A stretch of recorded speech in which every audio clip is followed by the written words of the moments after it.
Маңғыстау облысында 200-ден астам тұрғынға жолды белгіленбеген жерден кесіп өткен үшін ескерту берілді. Бұл көрсеткіш өткен айдың 27 мен 29 күндер аралығында тіркелген. Мамандардың мәліметіне сәйкес, жыл басынан бері облыс аумағында 12 жол көлік оқиғасы тіркеліп, 5 адам оқиға орнында көз жұмған, ал 12 адам әртүрлі дене жарақатын алған. Қайтыс болғандардың біреуі бала. Жалпы бір ғана Ақтау қаласының өзінде 193 жаяу жүргіншілерге арналған жолақ бар. Оның 8-і реттелген бағдаршаммен жұмыс жасайды. Қазір жаяу адамның қатысуымен болатын жол көлік оқиғаларының алдын алу мақсатында таңертеңгілік және кешкі мезгілдерде жол сақшылары әр жаяу жүргіншілер жолағын күзетіп, жіті қадағалау алған. Айта кетейік, қазір республика көлемінде құқықтық тәртіп бойынша арнайы жедел профилактикалық іс-шарасы жүріп жатыр. Соңғы кездері жаяу жүргіншілер жолағына немесе тыс жерлерден жаяу адамдарды көлік қағу оқиғалары жиілеп кетті. Осыдан кеше 2 күн бұрын жаяу адамды көлік қағып қайғылы жағдай орын алды. Жаяу жүргінші сол жерден көз жұмды. Барлық тұрғындарға айта кететін жайт, жолды көлденең кесіп өткен кезде барынша сақтық шараларын сақтау керек. Ал көлік жүргізушілері жылдамдықты шамадан тыс асырмай көлік тізгіндеулерін ескертеміз. Және де қосып айта кететін, ауа райының күрт өзгеруіне байланысты қыстық мезгілде автокөліктердің дөңгелектерін ауыстырып, қыстық мезгілге салуларыңызды сұраймыз.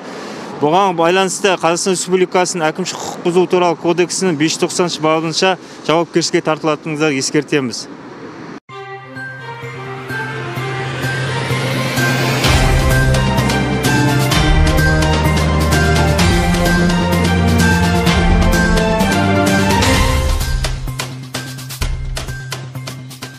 Зачастую причинами дорожно-транспортных происшествий, в том числе и со смертельным исходом, становятся сами пешеходы. Будучи полноправными участниками дорожного движения, люди иногда просто плюют на безопасность жизни, причем как свои, так и окружающих, и перебегают оживленные трассы там, где захочется. Интенсивность автопотока их не пугает. Не гнушаются они и переводить так детей. В результате наезды, травмы, смерти, разбитые судьбы. Правоохранители решили хоть как-то исправить ситуацию, привлечь внимание населения, повысить грамотность и просвещенность людей в вопросах дорожной безопасности и в итоге спасти жизни. Проведено специальное ОПМ, направленное именно на таких пешеходов.